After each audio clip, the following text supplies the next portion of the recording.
오늘 우리에게 주시는 하나님의 말씀은 사무엘상 2장 1절에서 10절의 말씀입니다. 다 함께 일어나셔서 하나님의 말씀을 경청하겠습니다. 한나가 기도하여 이르되 내 마음이 여호와로 말미암아 즐거워하며 내 뿔이 여호와로 말미암아 높아졌으며 내 입이 내 원수들을 향하여 크게 열렸으니 이는 내가 주의 구원으로 말미암아 기뻐함이니이다. 여호와와 같이 거룩하신 이가 없으시니 이는 주밖에 다른 이가 없고 우리 하나님 같은 반석도 없으심이니이다. 심히 교만한 말을 다시 하지 말 것이며 오만한 말을 너희의 입에서 내지 말지어다. 여호와는 지식의 하나님이시라 행동을 달아보시느니라. 용사의 활은 꺾이고 넘어진 자는 힘으로 띠를 띠도다. 풍족하던 자들은 양식을 위하여 품을 팔고 줄이던 자들은 다시 줄이지 아니하도다. 전에 임신하지 못하던 자는 7을 낳았고 많은 자녀를 둔 자는 쇠약하도다. 여호와는 죽이기도 하시고 살리기도 하시며 스올에 내리기도 하시고 거기에서 올리기도 하시는도다. 여호와는 가난하게도 하시고 부하게도 하시며 낮추기도 하시고 높이기도 하시는도다. 가난한 자를 진토에서 일으키시며 빈궁한 자를 거름더미에서 올리사 귀족들과 함께 앉게 하시며 영광의 자리를 차지하게 하시는도다. 땅의 기둥들은 여호와의 것이라 여호와께서 세계를 그것들 위에 세우셨도다. 그가 그의 거룩한 자들의 발을 지키실 것이요 악인들을 흑암 중에서 잠잠하게 하시리니 힘으로는 이길 사람이 없음이로다. 여호와를 대적하는 자는 산산이 깨어질 것이라 하늘에서 우레로 그들을 치시리로다. 여호와께서 땅끝까지 심판을 내리시고 자기 왕에게 힘을 주시며 자기의 기름 부음을 받은 자의 뿔을 높이시리로다 하니라. 이것은 하나님의 말씀입니다. 아멘. 하나님 아버지와 우리 주 예수 그리스도로부터 오는 은혜와 평강이 이 자리와 온라인으로 예배를 드리시는 모든 그리스도의 청년들과 또 오부 예배의 성도님들에게 함께하기를 우리 주님의 이름으로 축원합니다. 여러분 노래 좋아하시나요? 노래 좋아하세요? 네, 다들 찬양대밖에 대답을 안 하는 것 같아요. 네, 아마 많은 분들이 각자 정말 좋아하시고 자주 들으셨던 그런 노래들이 하나쯤 있으실 것입니다. 저도 그런 노래가 있습니다. 이 노래를 알아들으시면 애석하게도 나이를 많이 드신 거예요. 예전에 정말 자주 들었던 노래 중에 말하는 대로라는 노래가 있습니다. 웃으신 분은 나이가 드신 거예요. 네. 한때 많은 인기를 끌었던 무한도전이라는 코너에서 2011년에 나온 노래입니다. 고민이 많을 때 특히 자주 들었던 노래인데 노래 중 이런 가사가 있어요. 말하는 대로 말하는 대로 될 수 있단 걸 눈으로 본 순간 믿어보기로 했지. 마음먹은 대로 생각한 대로 할 수 있단 걸 알게 된 순간 고개를 끄덕였지. 불러드리면 좋을 것 같은데 차마 그러진 못하겠고 나중에 한번 들어보셔도 좋을 것 같습니다. 막막하고 또 답답한 감정들을 느끼며 사는 인생들을 향해 잔잔한 울림과 도전을 주는 노래라고 생각을 합니다. 얼마 전 우연치 않게 이 노래를 다시 듣게 되었습니다. 참 좋더라고요. 그리고 한편으로는 내가 예전에 이 노래를 정말 자주 들었는데 정말 노래를 잃어버린 삶을 살고 있구나, 그런 생각을 해보게 됐습니다. 희망을 꿈꾸는 것이 당연하고 그것을 노래로 표현하고 그러면서 고민도 훌훌 털고 일어났던 옛날들이 생각나기도 하고 동심에서 조금 멀어졌나라는 생각도 들면서 아쉬운 감정도 들었습니다. 그런데 저만의 이야기는 아닌 것 같아요. 우리 청년들과 만나서 또 전화를 하면서 이런저런 이야기들을 나누어 보면 우리 청년들도 자신들이 즐겨 부르던 그 노래를 잊어버리고 살고 있구나, 잃어버리고 살고 있구나라는 생각을 자주 하게 됩니다. 그래서 저는 생각해 보게 되었습니다. 우리 청년들의 인생에서 노래가 회복되기 위해 해야 할 일은 무엇일까? 그리고 그 고민을 담아 오늘의 말씀을 준비했습니다. 간절히 바라기는 다시 희망과 미래를 바라보며 노래하는 삶을 회복하는 저와 여러분이 되기를 주님의 이름으로 축복합니다. 우리 공동체는 계속해서 구약의 말씀으로 은혜를 나누고 있습니다. 2주 전에는 사사기의 말씀으로 은혜를 나누었고 지난주에는 룻기의 이야기로 말씀을 나누었습니다. 지난주 룻기의 말씀을 통해서는 사사시대 속에서 이 사사시대가 어떤 시대였는지, 그리고 그 시대 속에서도 여호와의 날개를 자신의 삶으로 타자를 향해 펼쳐주는 신앙인의 삶을 통해 사사시대에 드리웠던 어둠이 조금씩 걷히기 시작했더라라는 그 이야기, 그 어둠이 가득한 사회에 한 줄기 빛이 들어오더라라고 하는 이야기를 나누었습니다.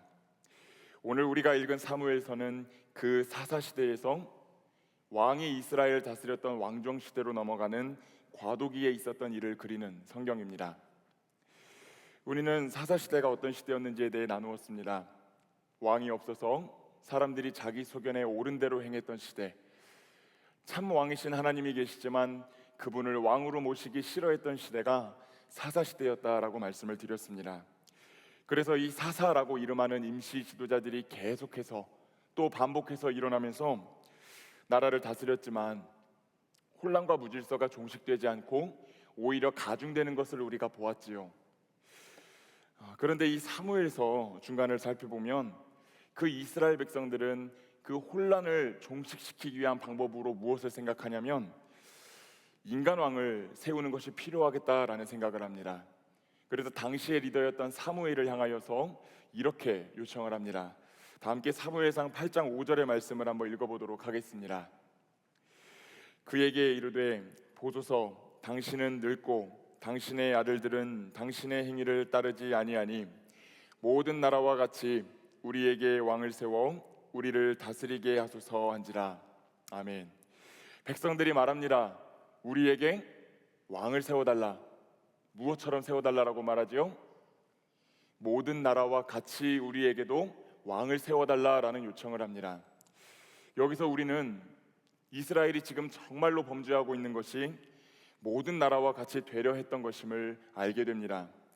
선택받은 백성, 구원받은 자녀답게 거룩하게 자신을 구별하여 살아가기를 다짐하는 것이 아니라 세상과 똑같아지려고 했다는 것, 세상이 사랑하는 것을 그대로 사랑하고 세상이 추구하는 것을 그대로 추구하며 살려고 했던 그 죄가 이 사무엘 시대, 사무엘을 마주하고 있던 이스라엘 백성들의 죄였다라고 하는 것입니다.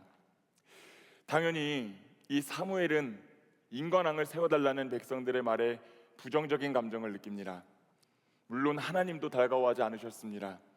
이 백성들의 요청에 하나님이 어떻게 대답하셨는지 한번 보실래요? 사무엘상 8장 7절의 말씀을 한번 읽어보도록 하겠습니다. 여호와께서 사무엘에게 이르시되 백성이 내게 한 말을 다 들으라.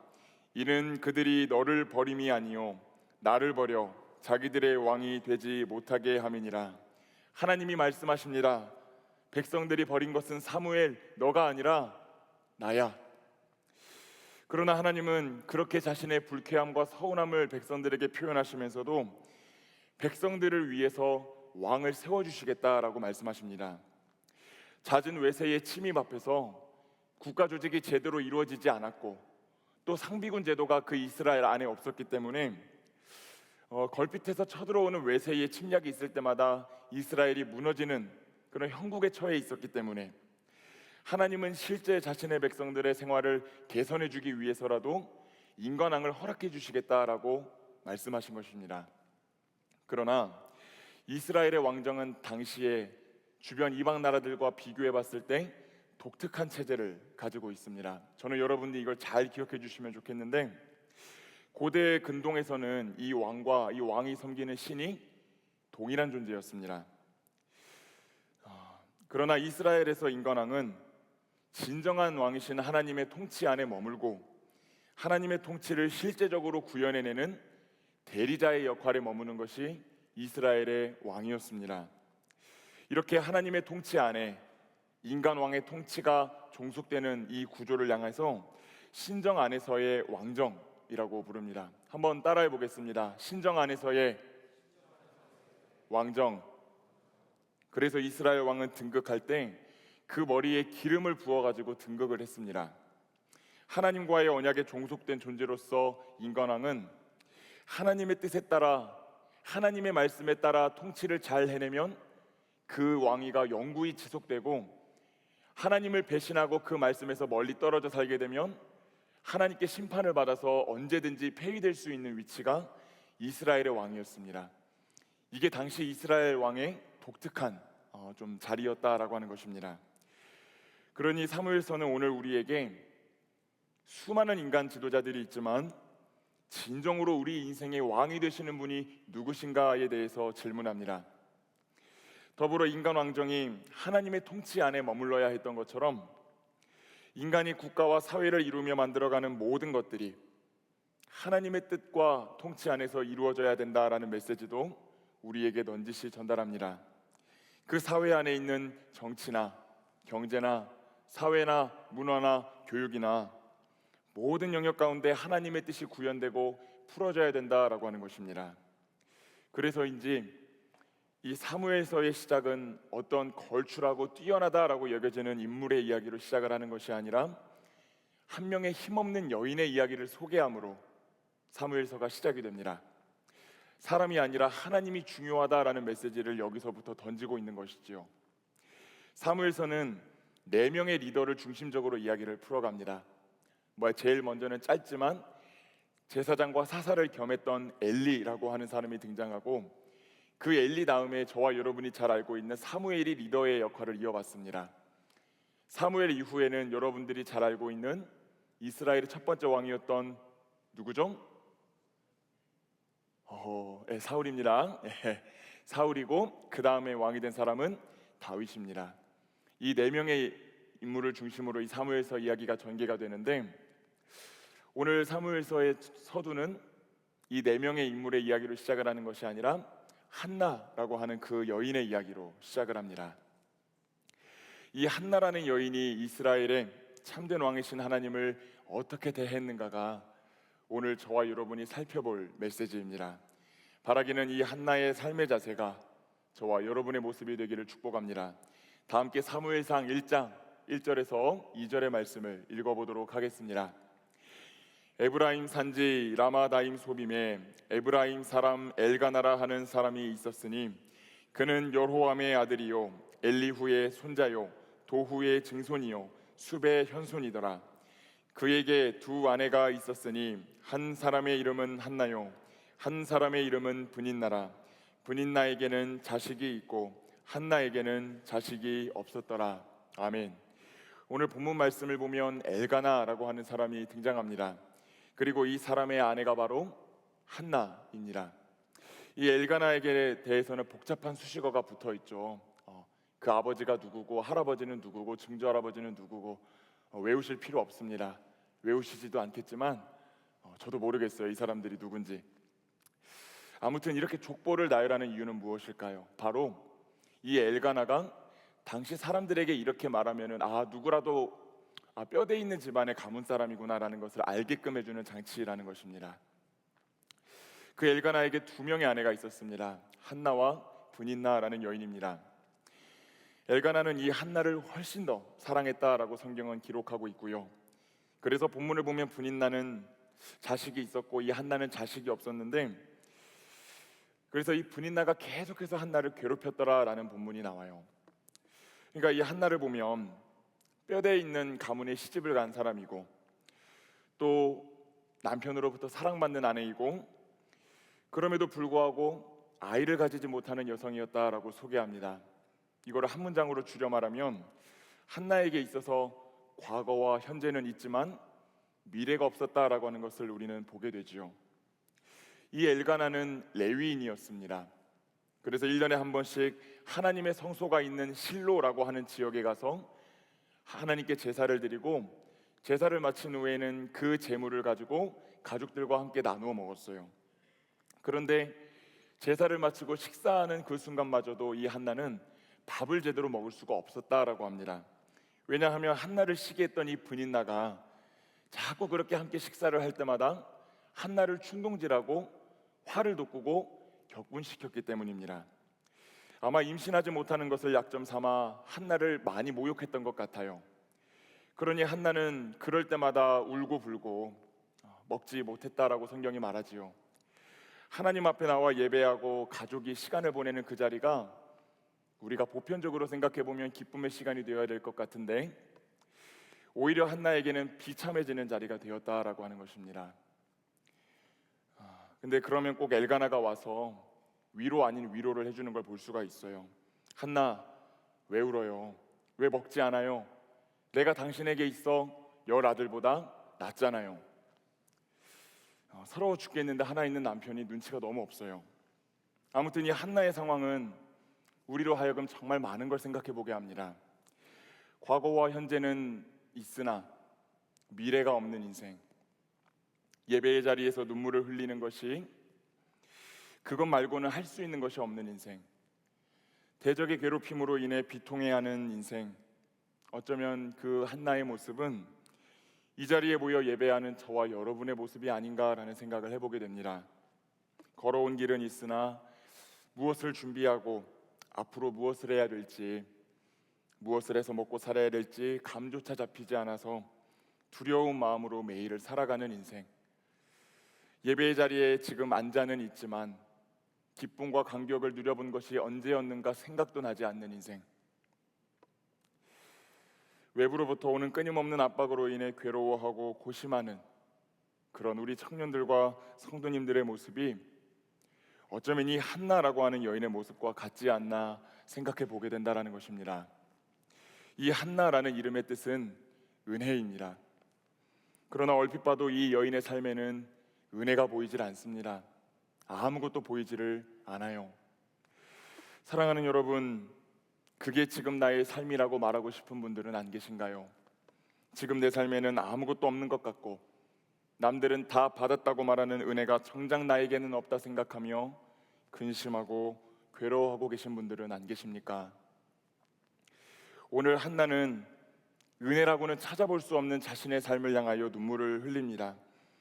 그러나 그저 애통해하는 자리에 머물지 않고 그 서러운 마음을 가지고 하나님 앞에 나아갑니다. 이스라엘의 진정한 왕이신 하나님께 나아가는 거예요. 다 함께 사무엘상 1장 10절에서 11절의 말씀을 읽어보도록 하겠습니다. 한나가 마음이 괴로워서 여호와께 기도하고 통곡하며 서원하여 이르되 만군의 여호와여, 만일 주의 여종의 고통을 돌보시고 나를 기억하사 주의 여종을 잊지 아니하시고 주의 여종에게 아들을 주시면 내가 그의 평생의 그를 여호와께 드리고 삭도를 그의 머리에 대지 아니하겠나이다. 아멘. 한나는 기도합니다. 그냥 기도하는 것이 아니라 통곡하면서 기도합니다. 통곡하면서 제 고통을 좀 돌보아 주시라고, 저 좀 기억해 주시라고, 저를 절대로 잊지 말아 주시라고 간절하게 기도합니다. 그렇게 해서 나에게 하나님이 아들을 주시면 내가 그 아들을 하나님의 일을 감당하는 나실인으로 구별하여 드리겠다라는 서원의 기도까지 올려드립니다. 여기서 우리는 한나가 세상의 방식 대신에 하나님의 방식대로 일하고 있구나라는 것을 보게 됩니다. 한나는 자신에게 있는 그 괴로움을 해결하기 위해 인간적인 방법을 얼마든지 쓸 수 있었을 겁니다. 먼저 사랑받고 있는 자신의 입지를 활용해서 엘가나에게 말을 해서 분인나가 나를 괴롭히지 못하게 해달라고 요청을 했을 수도 있고, 또 불임을 해결하기 위해 당시에 유명하다고 하는 의사를 찾거나 혹은 그 시대에 퍼져 있던 민간요법 같은 것들을 의뢰하여 자신의 이 고통을 해결해 보려고 시도해 보았을 수 있을 것입니다. 그러나 그녀는 무엇보다도 기도합니다. 그녀가 얼마나 간절하게 기도했는지, 얼마나 절절하게 기도했는지, 당시 제사장이자 사사였던 엘리가 한나에게 와서 이렇게 말합니다. 네가 도대체 언제까지 술에 취해 있을 거냐? 포도주를 끊어라. 오늘 본문에 나오는 남성들은 왜 한결같이 이렇게 눈치가 없는지 모르겠어요. 그러나 한나는 그런 엘리 제사장 앞에서도 겸손하게 자신의 마음을 털어놓습니다. 다 함께 사무엘상 1장 15절의 말씀 한번 읽어보도록 하겠습니다. 한나가 대답하여 이르되 내 주여 그렇지 아니하나이다. 나는 마음이 슬픈 여자라. 포도주나 독주를 마신 것이 아니요 여호와 앞에 내 심정을 통한 것뿐이오니. 아멘. 여기서 마음이 슬픈 여자라고 하는 뜻은 마음을 굳게 먹은 여자라는 뜻입니다. 마음을 굳게 먹은 여자. 그리고 심정을 통한다라고 하는 말은 영혼을 토해내다라는 뜻이에요. 그러니 지금 한나는 자신의 인생에 불어닥친 고난 앞에서, 그 문제 앞에서 하나님 앞에 내 영혼을 토해놓기로 마음을 굳게 먹었습니다 라고 엘리 제사장에게 말하고 있는 것입니다. 사랑하는 여러분, 오늘 이 예배에 나오신 여러분들께 감히 몇 가지 질문을 한번 드려보고 싶습니다. 오늘 자신의 삶을 향하여 은혜가 전혀 없다고 말하시는 분들께 여쭤봅니다. 기도해 보셨나요? 한나와 같이 영혼을 토해내는 그런 절절한 기도까지는 아니더라도 사랑하는 여러분, 기도해 보셨는지요? 예배를 통해 기쁨을 누린 적이 언젠지도 기억이 안 난다고 말하는 분들께 여쭤봅니다. 하나님 앞에서 통성으로 기도드렸던 날들도 기억이 나지는 않으신가요? 그 통성으로 기도드렸던 날까지 함께 옛날 이야기로 전락해버린 것은 아니신지요? 나의 삶에는 대적들이 너무 많다고 한탄하시는 분들께 여쭤봅니다.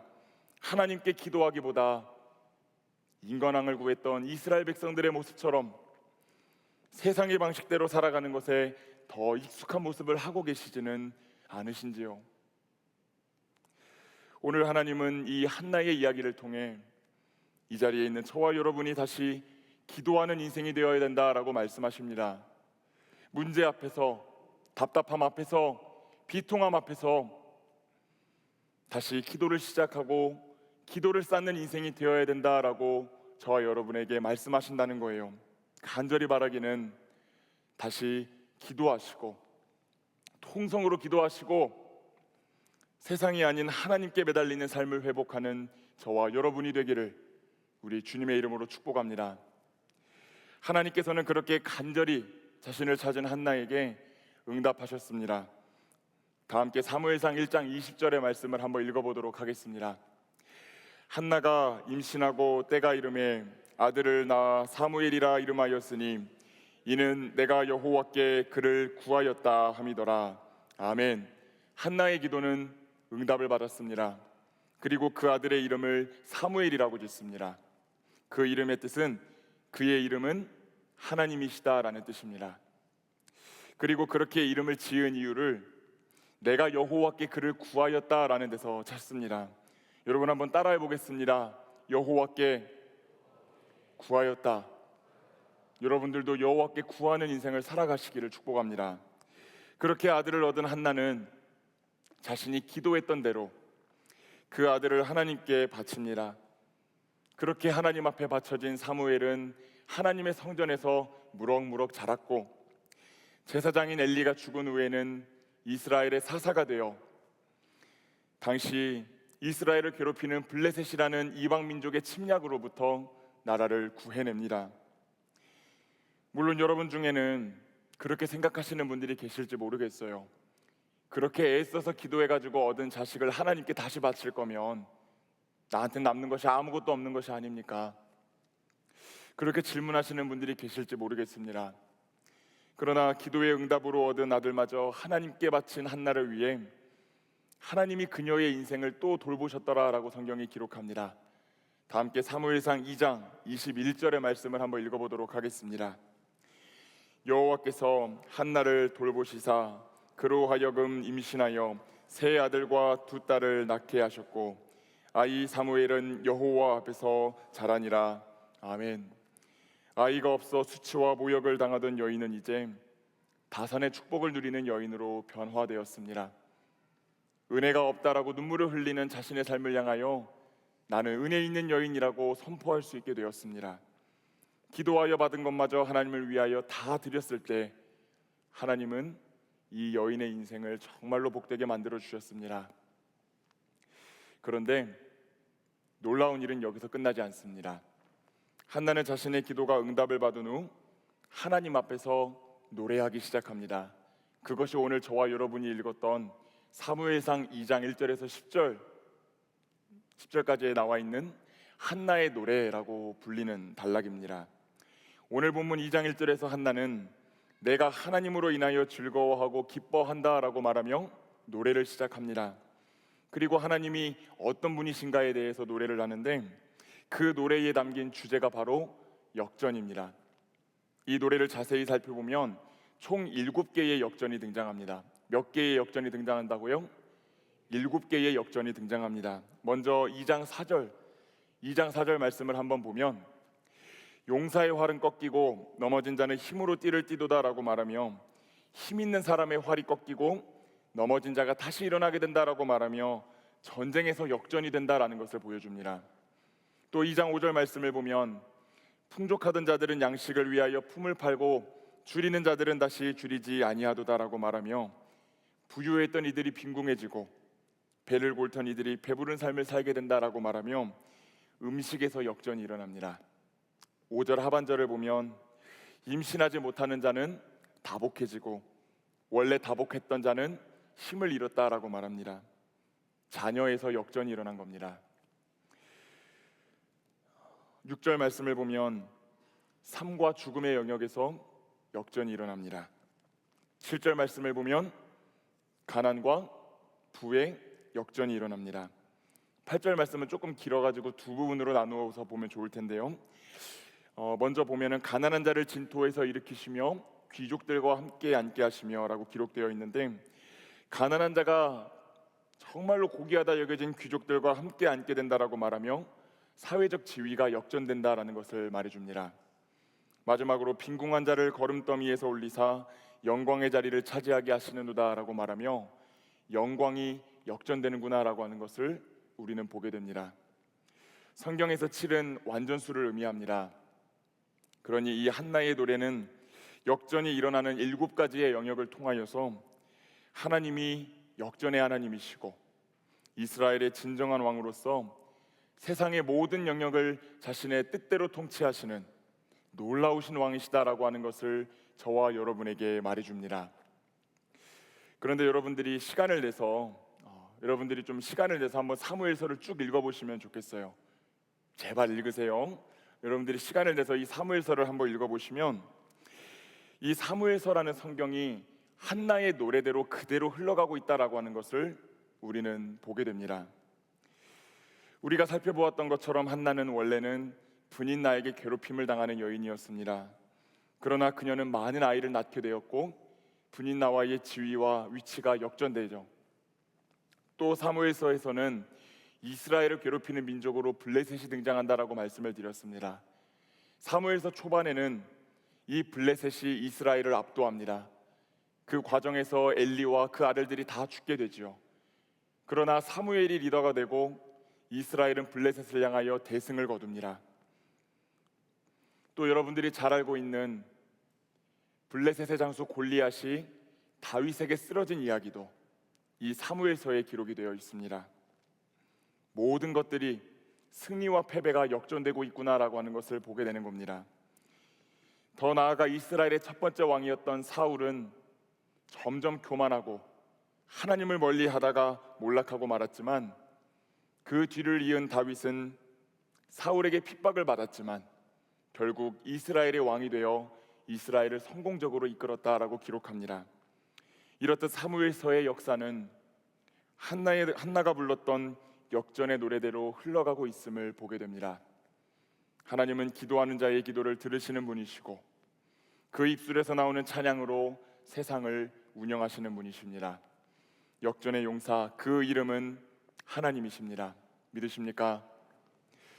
사랑하는 여러분, 오늘 저와 여러분의 하나님이 이 약자의 기도를 들으시고 그 입술에서 나오는 찬양으로 세상을 운영하신다는 놀라운 사실은 오늘 저와 여러분이 포기하지 말고 기도하고 찬양해야 될 이유를 말해줍니다. 오늘날을 살아가는 우리가 흔히 쓰는 표현 중 기울어진 운동장이라는 표현이 있습니다. 공정한 기회를 얻을 수 없는 판을 의미할 때 쓰는 말입니다. 실제로 저와 여러분이 경험하는 세상은 그 운동장 위에서 자리를 점하고 아래를 향하여 가소롭다는 듯이 눈을 흘기며 공을 툭 밀어넣어 손쉽게 점수를 얻는 사람들이 다스리는 것처럼 보이는 세상입니다. 정의와 공정은 사라진 지 오래고 승승장구할 기회는 학연, 지연, 혈연에 따라 차등적으로 주어지며 한번 뒤집어진 파워게임은 벼락이 떨어지지 않는 이상 절대로 뒤집히지 않을 것처럼 보이는 그런 세상에서 저와 여러분이 살고 있다라는 말입니다. 그래서 이 세상에서 하나님이 아니라 어떤 명예를 쥐고 있는, 어떤 권력을 쥐고 있는, 돈을 굴릴 수 있는 그런 자들이 왕이라고 생각하며 그런 이들에게 아첨하고 머리를 조아리며 살아갈 때도 적지 않습니다. 그러나 오늘 말씀은 저와 여러분의 하나님이 힘없는 이들의 기도를 들으시고 그들의 노래를 통해 세상을 다스리는 분이라고 말씀합니다. 당신을 향해 기도하며 자비를 구하는 이들은 일으켜 세워주시고 교만하여 하나님을 대적하는 이는 낮추시는 분이 하나님이십니다. 그래서 하나님은 오늘 저와 여러분을 향해 하나님을 향한 인식과 태도를 완전히 바꾸어야 된다라고 말씀하고 계십니다. 사람이 다스리는 세상이라 생각하며 이방 나라들처럼 우리에게도 왕을 주십시오라고 말했던 그 이스라엘 백성처럼 살아가는 것이 아니라 평안하고 기쁠 때는 겸손하게 기도하고 비참하고 슬플 때는 통성으로 기도하며 이 세상의 진정한 왕이신 하나님을 크게 여기고 의지하는 삶을 살라고 그렇게 하나님이 저와 여러분에게 말씀하십니다. 사무엘서의 주제, 누가 진정한 이스라엘의 왕인가? 바로 저와 여러분의 하나님께서 왕이심을 기억하시고 다시 기도하고 찬양하며 그분을 의지하는 삶을 살아가시는 모든 청년들과 성도님들이 되시기를 우리 주님의 이름으로 축복합니다. 말씀을 맺겠습니다. 사랑하는 여러분, 이제 찬양하고 기도하는 시간이 왔습니다. 오늘 우리가 함께 부를 결단 찬양이 조금 생소하실 수도 있는데요, 이제 역전되리라 라고 하는 찬양입니다. 그 가사가 이렇습니다. 기도를 멈추지 마라. 눈앞의 상황이 마음을 눌러도 원망치 마라. 너의 입을 지켜라. 저들은 너의 입을 보고 있다. 마음을 뺏기지 마라. 내가 널 도우지 않는다는 소리에 너의 모든 게 불리해도 너는 기도를 계속해라. 너 기도를 멈추지 마라. 내가 너의 그 모든 상황을 바로 역전시키리니 너 기도를 멈추지 마라. 내가 잠시도 쉬지 않고 모든 걸 지켜보고 있으니 바로 역전되리라. 아멘이십니까? 사랑하는 여러분, 오늘 여러분의 문제 앞에서 간절한 마음으로 기도하실 수 있는 분들이 되시기를 바랍니다. 또 이 찬양의 고백을 큰 목소리로 하나님께 올려드리시길 축복합니다. 바로 그때 오늘 본문에서 한나가 불렀던 그 역전의 노래는 오늘을 살아가는 저와 여러분의 노래가 될 줄로 믿습니다. 간절히 바라기는 여러분이 이 예배의 자리에 오기까지 세상에서 부르다 오셨던 슬픔의 노래가 기쁨의 노래가 될 수 있기를, 그때까지 포기하지 않고 기도하리라 결단하며 세상을 향해 한 번 더 나아가시는 모든 그리스도의 청년들과 또 오부 예배의 성도님들이 되시기를 우리 주님의 이름으로 축원합니다. 기도하겠습니다. 사랑과 은혜가 충만하신 아버지 하나님, 우리는 주님이 계시지 않는 것만 같은 세상에서 살아가고 있습니다. 기회는 주어지지 않고 사람을 의지하는 것이 빨라 보여 너를 향해 내가 왕이라고 말씀하시는 그 하나님을 의지하지 않고 떠나 살 때가 많았음을 고백합니다. 그러나 오늘 말씀을 통해 우리의 삶의 방향을 바꾸어 모든 것을 통치하시는 하나님을 다시 나의 왕으로 모시고 살아가기를 결단합니다. 그 하나님께 기도하며 나아갈 때에 우리의 입술에서 흘러나오던 슬픔의 노래가 기쁨의 노래로 변화될 줄로 믿사오니 오늘 그 하나님을 향하여 통성으로 기도하고 힘껏 찬양할 수 있는 모든 청년들과 성도님들이 될 수 있도록 축복하여 주시옵소서. 감사를 드리며 사랑이 많으신 예수 그리스도의 이름으로 기도합니다. 아멘.